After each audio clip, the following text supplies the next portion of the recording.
Fantasy Wednesday is back with The Giant's Heart by George MacDonald.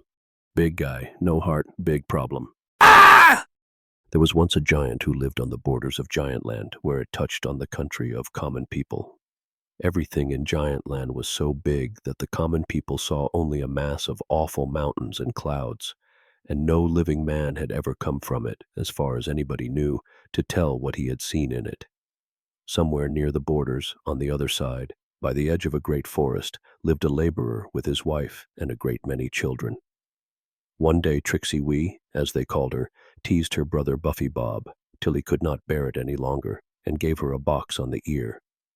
Trixie Wee cried, and Buffy Bob was so sorry and so ashamed of himself that he cried too, and ran off into the wood.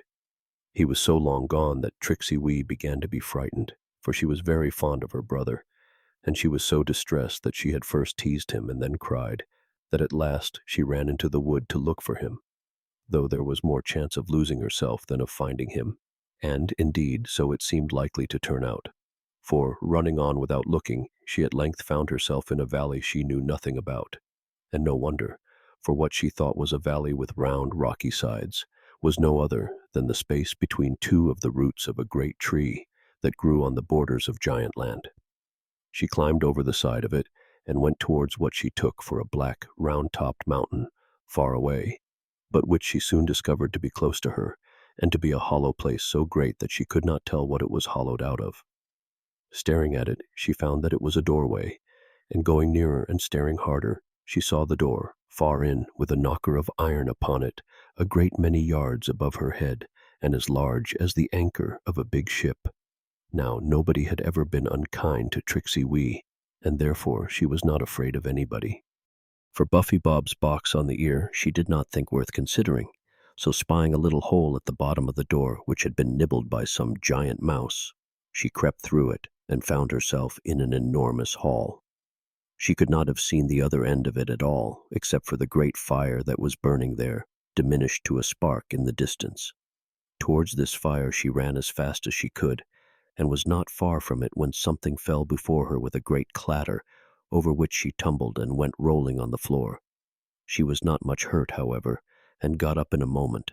Then she saw that what she had fallen over was not unlike a great iron bucket. When she examined it more closely, she discovered that it was a thimble, and looking up to see who had dropped it, beheld a huge face with spectacles as big as the round windows in a church, bending over her and looking everywhere for the thimble. Trixie Wee immediately laid hold of it in both her arms, and lifted it about an inch nearer to the nose of the peering giantess.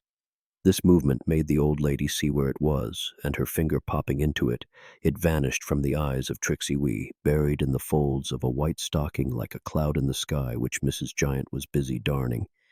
For it was Saturday night, and her husband would wear nothing but white stockings on Sunday. To be sure, he did eat little children, but only very little ones. And if ever it crossed his mind that it was wrong to do so, he always said to himself that he wore whiter stockings on Sunday than any other giant in all Giantland.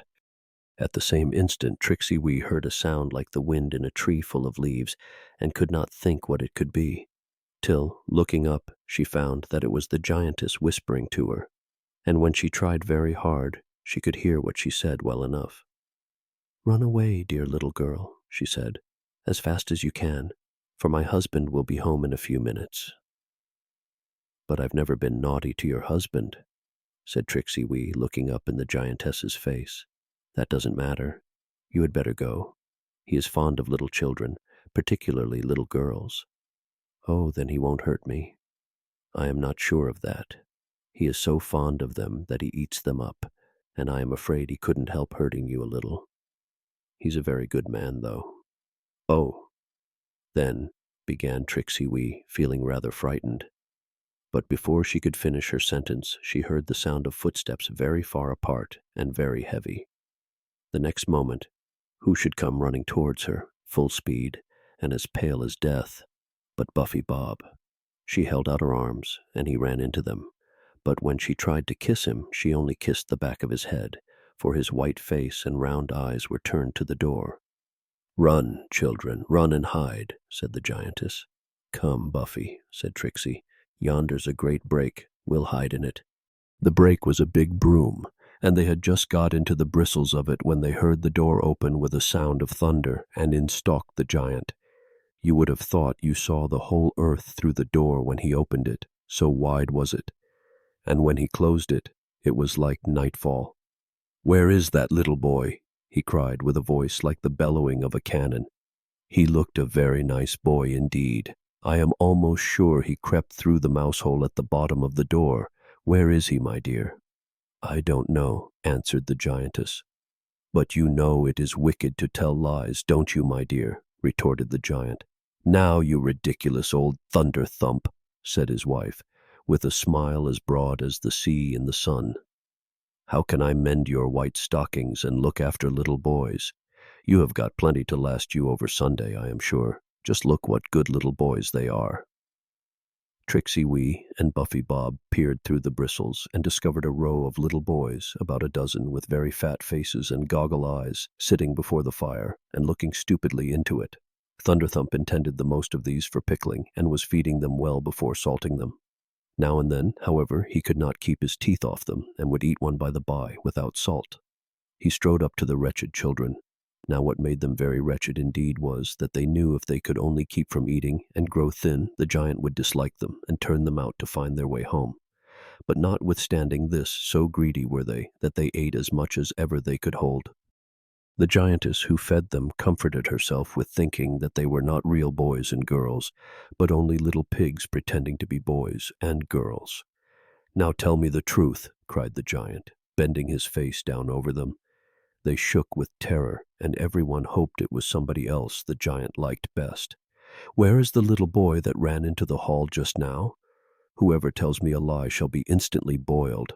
"He's in the broom," cried one dough-faced boy. "He's in there, and a little girl with him." "The naughty children," cried the giant, "to hide from me," and he made a stride towards the broom. "Catch hold of the bristles, Bobby. Get right into a tuft and hold on," cried Tricksey Wee, just in time. The giant caught up the broom, and seeing nothing under it, set it down again with a force that threw them both on the floor. He then made 2 strides to the boys, caught the dough-faced one by the neck, took the lid off a great pot that was boiling on the fire, popped him in as if he had been a trussed chicken, put the lid on again, and saying, "There, boys, see what comes of lying," asked no more questions, for as he always kept his word, he was afraid he might have to do the same to them all, and he did not like boiled boys. He liked to eat them crisp, as radishes, whether forked or not, ought to be eaten. He then sat down and asked his wife if his supper was ready. She looked into the pot, and throwing the boy out with the ladle, as if he had been a black beetle that had tumbled in and had had the worst of it, answered that she thought it was. Whereupon he rose to help her, and taking the pot from the fire, poured the whole contents. Then they sat down to supper. The children in the broom could not see what they had, but it seemed to agree with them, for the giant talked like thunder, and the giantess answered like the sea, and they grew chattier and chattier. At length the giant said, "I don't feel quite comfortable about that heart of mine," and as he spoke, instead of laying his hand on his bosom, he waved it away towards the corner where the children were peeping from the broom bristles like frightened little mice. "Well, you know, my darling Thunderthump," answered his wife, "I always thought it ought to be nearer home, but you know best, of course." "Ha! You don't know where it is, wife. I moved it a month ago." "What a man you are, Thunderthump. You trust any creature alive rather than your own wife." Here the giantess gave a sob, which sounded exactly like a wave going flop into the mouth of a cave up to the roof. "Where have you got it now?" she resumed, checking her emotion. "Well, Doodlem, I don't mind telling you," answered the giant, soothingly. "The great she-eagle has got it for a nest egg. She sits on it night and day, and thinks she will bring the greatest eagle out of it that ever sharpened his beak on the rocks of Mount Skycrack. I can warrant no one else will touch it while she has got it, but she is rather capricious, and I confess I am not easy about it, for the least scratch of one of her claws would do for me at once. And she has claws. I refer anyone who doubts this part of my story to certain chronicles of giant land preserved among the Celtic nations. It was quite a common thing for a giant to put his heart out to nurse, because he did not like the trouble and responsibility of doing it himself, although I must confess it was a dangerous sort of plan to take, especially with such a delicate viscous as the heart. All this time Buffy Bob and Trixie Wee were listening with long ears. Oh, thought Trixie Wee, if I could but find the giant's cruel heart, wouldn't I give it a squeeze? The giant and giantess went on talking for a long time. The giantess kept advising the giant to hide his heart somewhere in the house, but he seemed afraid of the advantage it would give her over him. You could hide it at the bottom of the flour barrel, said she. That would make me feel choky, answered he. Well, in the coal cellar, or in the dust hole, that's the place. No one would think of looking for your heart in the dust hole. Worse and worse, cried the giant. Well, the water butt, suggested she. No, no, it would grow spongy there, said he. Well, what will you do with it? I will leave it a month longer where it is, and then I will give it to the queen of the kangaroos, and she will carry it in her pouch for me. It is best to change its place, you know, lest my enemies should scent it out. But, dear Doodlem, it's a fretting care to have a heart of one's own to look after. The responsibility is too much for me. If it were not for a bite of a radish now and then, I never could bear it. Here the giant looked lovingly towards the row of little boys by the fire, all of whom were nodding or asleep on the floor. Why don't you trust it to me, dear Thunder Thump? Said his wife. I would take the best possible care of it. I don't doubt it, my love, but the responsibility would be too much for you. You would no longer be my darling, light-hearted, airy, laughing Doodlem. It would transform you into a heavy, oppressed woman, weary of life as I am. The giant closed his eyes and pretended to go to sleep. His wife got his stockings and went on with her darning. Soon the giant's pretense became reality, and the giantess began to nod over her work. Now, Buffy, whispered Trixie Wee, now's our time. I think it's moonlight, and we had better be off. There's a door with a hole for the cat just behind us. All right, said Bob. I'm ready. So they got out of the broom brake and crept to the door. But to their great disappointment, when they got through it, they found themselves in a sort of shed. It was full of tubs and things, and though it was built of wood only, they could not find a crack. Let us try this hole, said Trixie, for the giant and giantess were sleeping behind them, and they dared not go back. All right, said Bob. He seldom said anything else than all right. Now this hole was in a mound that came in through the wall of the shed and went along the floor for some distance. They crawled into it and found it very dark, but groping their way along, they soon came to a small crack, through which they saw grass, pale in the moonshine. As they crept on, they found the hole began to get wider and lead upwards. What is that noise of rushing? Said Buffy Bob. I can't tell, replied Trixie, for you see, I don't know what we are in. The fact was they were creeping along a channel in the heart of a giant tree, and the noise they heard was the noise of the sap rushing along in its wooden pipes. When they laid their ears to the wall, they heard it gurgling along with a pleasant noise. It sounds kind and good, said Trixie. It is water running. Now it must be running from somewhere to somewhere. I think we had better go on, and we shall come somewhere. It was now rather difficult to go on, for they had to climb as if they were climbing a hill, and now the passage was wide.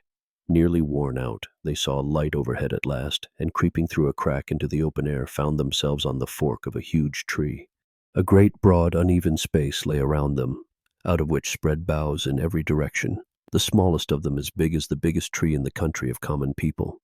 Overhead were leaves enough to supply all the trees they had ever seen. Not much moonlight could come through, but the leaves would glimmer white in the wind at times.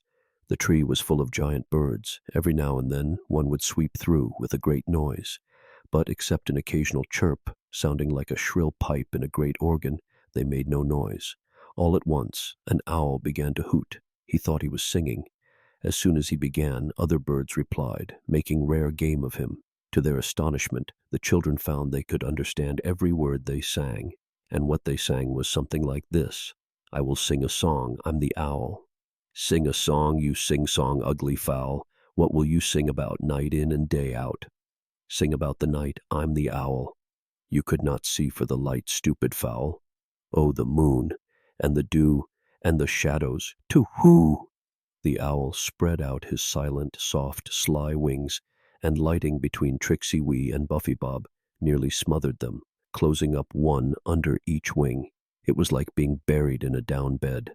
But the owl did not like anything between his sides and his wings, so he opened his wings again, and the children made haste to get out. Tricksey Wee immediately went in front of the bird, and looking up into his huge face, which was as round as the eyes of the giantess's spectacles, and much bigger, dropped a pretty courtesy and said, "Please, Mr. Owl, I want to whisper to you." "Very well, small child," answered the owl, looking important and stooping his ear towards her. "What is it?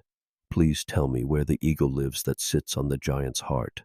"Oh, you naughty child, that's a secret." "For shame," and with a great hiss that terrified them, the owl flew into the tree. All birds are fond of secrets, but not many of them can keep them so well as the owl. So the children went on because they did not know what else to do. They found the way very rough and difficult. The tree was so full of humps and hollows. Now and then they plashed into a pool of rain. Now and then they came upon twigs growing out of the trunk where they had no business, and they were as large as full-grown poplars. Sometimes they came upon great cushions of soft moss, and on one of them they lay down and rested. But they had not lain long before they spied a large nightingale sitting on a branch, with its bright eyes looking up at the moon.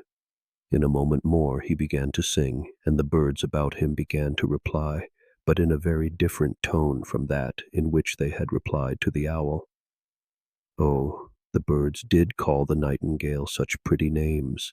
The nightingale sang, and the birds replied like this: "I will sing a song, I'm the nightingale. Sing a song, long, long, little never fail. What will you sing about, light in or light out? Sing about the light gone away, down, away, and out of sight. Poor lost day, mourning for the day dead, o'er his dim bed."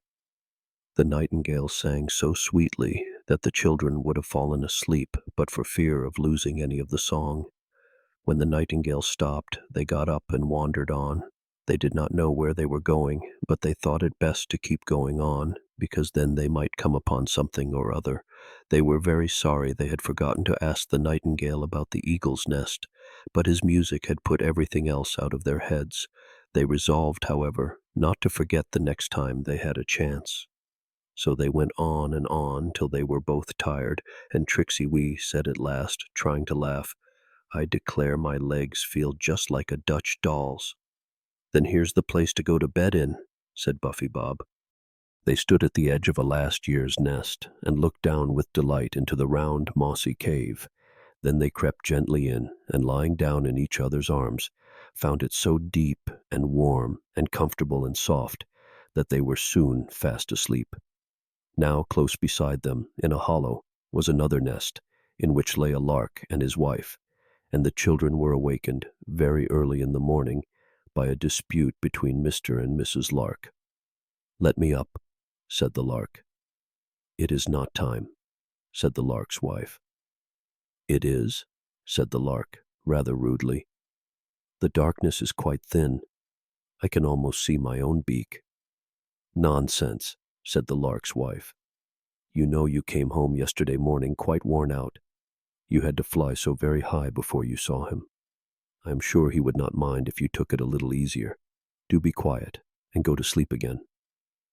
"That's not it at all," said the lark. "He doesn't want me. I want him. Let me up, I say." He began to sing, and Tricksey Wee and Buffy Bob, having now learned the way, answered him. "I will sing a song, I'm the lark. Sing, sing, throat strong, little kill the dark. What will you sing about now the night is out? I can only call, I can't think. Let me up, that's all. Let me drink, thirsting all the long night for a drink of light." By this time the lark was standing on the edge of his nest and looking at the children. "Poor little things. You can't fly," said the lark. "No, but we can look up," said Tricksey.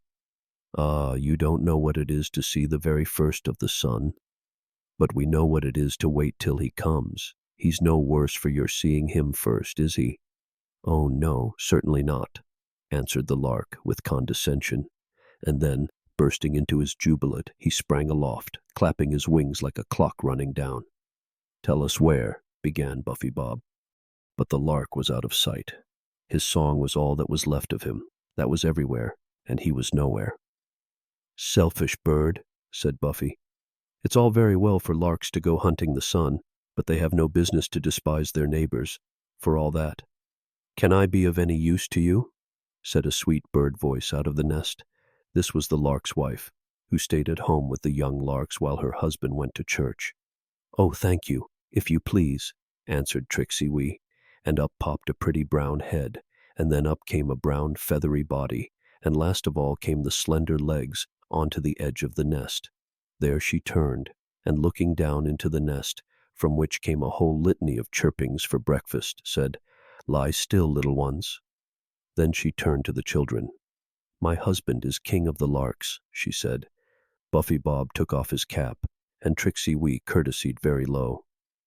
"Oh, it's not me," said the bird, looking very shy. "I am only his wife.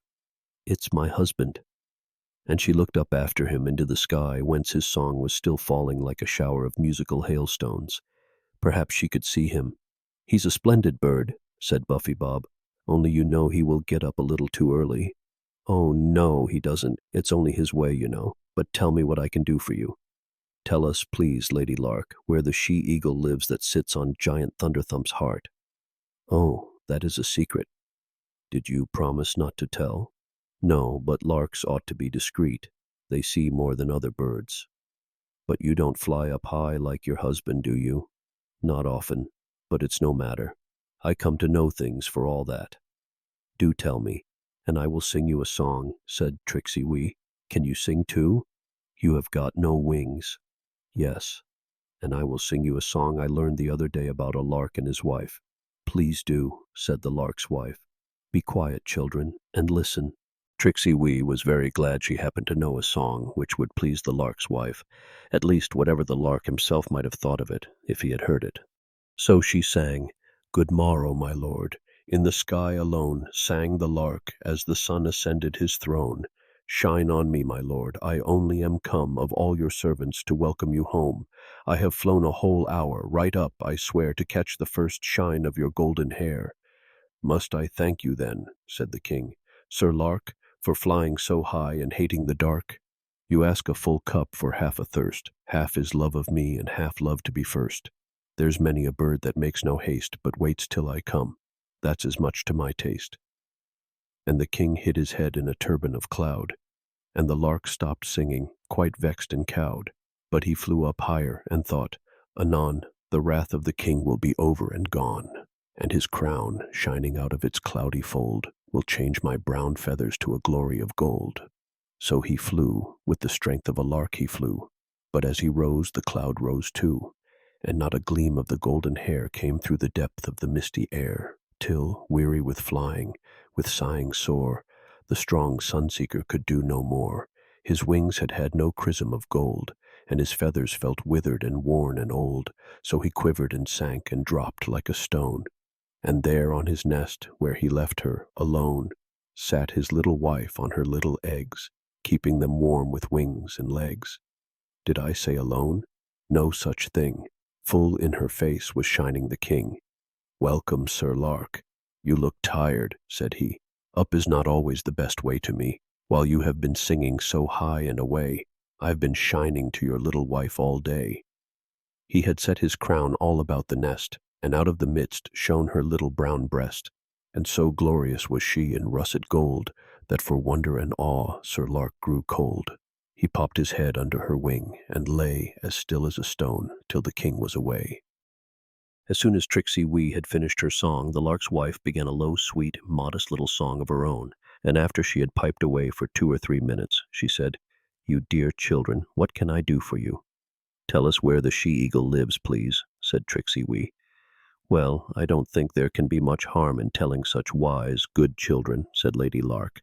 "I am sure you don't want to do any mischief." "Oh, no, quite the contrary," said Buffy Bob. "Then I'll tell you. She lives on the very topmost peak of Mount Skycrack, and the only way to get up is to climb on the spider's webs that cover it from top to bottom." "That's rather serious," said Tricksy Wee.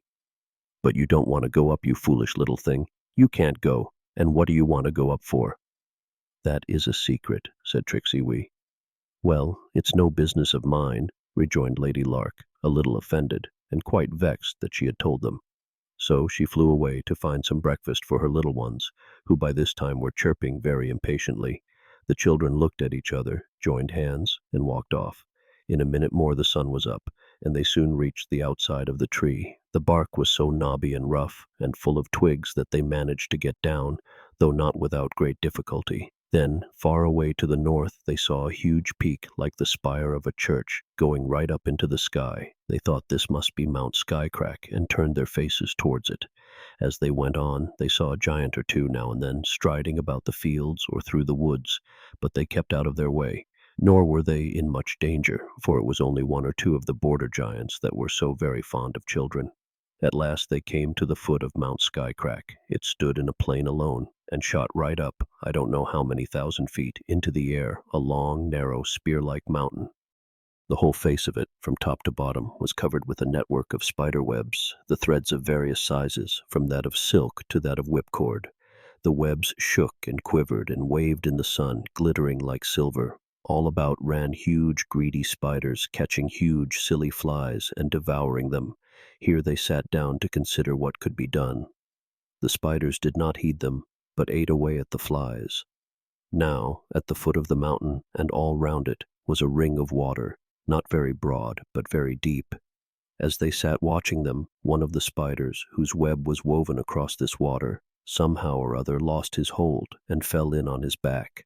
Trixie Wee and Buffy Bob ran to his assistance, and laying hold each of one of his legs, succeeded, with the help of the other legs, which struggled spiderfully, in getting him out upon dry land.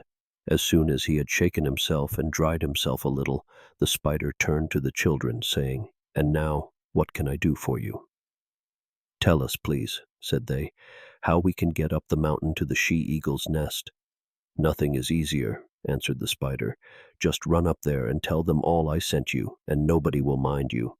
"But we haven't got claws like you, Mr. Spider," said Buffy.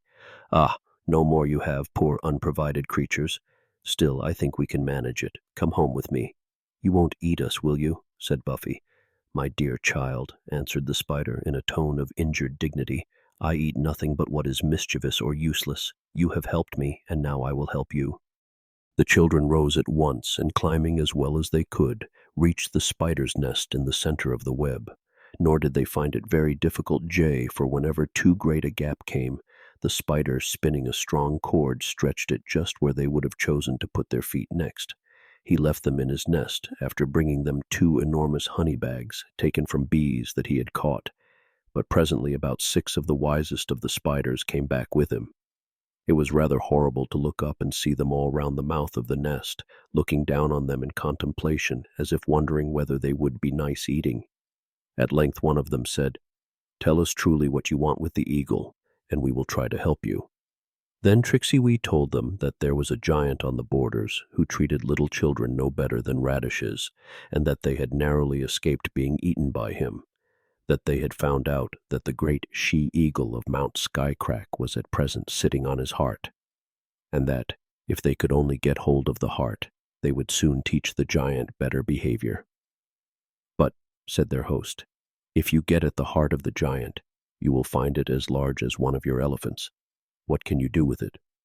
"The least scratch will kill it," replied Buffy Bob. "Ah, but you might do better than that," said the spider. "Now we have resolved to help you. Here is a little bag of spider juice. The giants cannot bear spiders, and this juice is dreadful poison to them. We are all ready to go up with you and drive the eagle away. Then you must put the heart into this other bag and bring it down with you, for then the giant will be in your power." "But how can we do that?" said Buffy.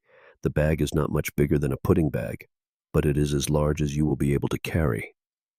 "Yes, but what are we to do with the heart?" "Put it into the bag, to be sure. Only first you must squeeze a drop out of the other bag upon it. You will see what will happen." "Very well. We will do as you tell us," said Trixie Wee. "And now, if you please, how shall we go?" "Oh, that's our business," said the first spider. "You come with me, and my grandfather will take your brother. Get up." So Trixie Wee mounted on the narrow part of the spider's back, and held fast, and Buffy Bob got on the grandfather's back. And up they scrambled, over one web after another, up and up, so fast. And every spider followed, so that when Trixie Wee looked back, she saw a whole army of spiders scrambling after them. What can we want with so many, she thought, but she said nothing. The moon was now up, and it was a splendid sight below and around them. All Giantland was spread out under them, with its great hills, lakes, trees, and animals, and all above them was the clear heaven, and Mount Skycrack rising into it, with its endless ladders of spider webs, glittering like cords made of moonbeams, and up the moonbeams went, crawling and scrambling and racing, a huge army of huge spiders. At length they reached all but the very summit, where they stopped. Trixie Wee and Buffy Bob could see above them a great globe of feathers that finished off the mountain like an ornamental knob. "But how shall we drive her off?" said Buffy. "We'll soon manage that," answered the grandfather spider. "Come on, you down there." Up rushed the whole army, past the children, over the edge of the nest, on to the she-eagle, and buried themselves in her feathers. In a moment she became very restless, and went pecking about with her beak. All at once she spread out her wings, with a sound like a whirlwind, and flew off to bathe in the sea, and then the spiders began to drop from her in all directions on their gossamer wings. The children had to hold fast to keep the wind of the eagle's flight from blowing them off. As soon as it was over, they looked into the nest, and there lay the giant's heart, an awful and ugly thing. "Make haste, child," said Trixie's spider. So Trixie took her bag and squeezed a drop out of it upon the heart. She thought she heard the giant give a far-off roar of pain, and she nearly fell from her seat with terror. The heart instantly began to shrink. It shrunk and shriveled till it was nearly gone, and Buffy Bob caught it up and put it into his bag. Then the two spiders turned and went down again as fast as they could. Before they got to the bottom, they heard the shrieks of the she-eagle over the loss of her egg, but the spiders told them not to be alarmed, for her eyes were too big to see them. By the time they reached the foot of the mountain, all the spiders had got home, and were busy again catching flies, as if nothing had happened. After renewed thanks to their friends, the children set off, carrying the giant's heart with them. "If you should find it at all troublesome, just give it a little more spider juice directly," said the grandfather as they took their leave. Now the giant had given an awful roar of pain the moment they anointed his heart, and had fallen down in a fit, in which he lay so long that all the boys might have escaped if they had not been so fat. One did, and got home in safety. For days the giant was unable to speak. The first words he uttered were, "Oh, my heart, my heart." "Your heart is safe enough, dear Thunderthump," said his wife. "Really, a man of your size ought not to be so nervous and apprehensive. I am ashamed of you." "You have no heart, Doodlum," answered he. "I assure you that at this moment mine is in the greatest danger. It has fallen into the hands of foes, though who they are I cannot tell." Here he fainted again, for Trixie Wee, finding the heart beginning to swell a little, had given it the least touch of spider juice. Again he recovered, and said, "Dear Doodlum, my heart is coming back to me. It is coming nearer and nearer." After lying silent for hours, he exclaimed, "It is in the house, I know." And he jumped up and walked about, looking in every corner. As he rose, Trixie Wee and Buffy Bob came out of the hole in the tree root, and through the cat hole in the door, and walked boldly towards the giant. Both kept their eyes busy watching him. Led by the love of his own heart, the giant soon spied them, and staggered furiously towards them. "I will eat you, you vermin," he cried. "Here with my heart." Trixie gave the heart a sharp pinch. Down fell the giant on his knees, blubbering and crying, and begging for his heart. "You shall have it, if you behave yourself properly," said Trixie. "How shall I behave myself properly?" asked he, whimpering. "Take all those boys and girls and carry them home at once." "I'm not able. I'm too ill. I should fall down." "Take them up directly." "I can't till you give me my heart." "Very well," said Trixie, and she gave the heart another pinch. The giant jumped to his feet, and catching up all the children, thrust some into his waistcoat pockets, some into his breast pocket, put 2 or 3 into his hat, and took a bundle of them under each arm. Then he staggered to the door. All this time poor Doodlum was sitting in her armchair, crying and mending a white stocking. The giant led the way to the borders. He could not go so fast but that Buffy and Trixie managed to keep up with him. When they reached the borders, they thought it would be safer to let the children find their own way home, so they told him to set them down. He obeyed. "Have you put them all down, Mr. Thunderthump?" asked Tricksy Wee. "Yes," said the giant. "That's a he," squeaked a little voice, and out came a head from his waistcoat pocket. Tricksy Wee pinched the heart till the giant roared with pain. "You're not a gentleman. You tell stories," she said. "He was the thinnest of the lot," said Thunderthump, crying. "Are you all there now, children?" asked Tricksy. "Yes, ma'am," returned they, after counting themselves very carefully, and with some difficulty, for they were all stupid children. "Now," said Tricksy Wee to the giant, "will you promise to carry off no more children and never to eat a child again all your life?" "Yes, yes, I promise," answered Thunderthump, sobbing. "And you will never cross the borders of Giant Land?" "Never." "And you shall never again wear white stockings on a Sunday, all your life long. Do you promise?" The giant hesitated at this, and began to expostulate, but Tricksy Wee, believing it would be good for his morals, insisted, and the giant promised. Then she required of him that, when she gave him back his heart, he should give it to his wife to take care of for him forever after. The poor giant fell on his knees and began again to beg, but Tricksy Wee, giving the heart a slight pinch, he bawled out, "Yes, yes, Doodlem shall have it, I swear. Only she must not put it in the flour barrel or in the dust hole." "Certainly not. Make your own bargain with her, and you promise not to interfere with my brother and me, or to take any revenge for what we have done." "Yes, yes, my dear children, I promise everything. Do pray, make haste, and give me back my poor heart." "Wait there, then, till I bring it to you." "Yes, yes, only make haste, for I feel very faint." Tricksy Wee began to undo the mouth of the bag, but Buffy Bob, who had got very knowing on his travels, took out his knife with the pretense of cutting the string, but in reality to be prepared for any emergency. No sooner was the heart out of the bag than it expanded to the size of a bullock, and the giant, with a yell of rage and vengeance, rushed on the two children, who had stepped sideways from the terrible heart. But Buffy Bob was too quick for Thunderthump. He sprang to the heart and buried his knife in it up to the hilt. A fountain of blood spouted from it, and with a dreadful groan the giant fell dead at the feet of little Tricksy Wee, who could not help being sorry for him after all. And just like that, we reached the end of the story. I guess the moral of the story is don't eat little kids.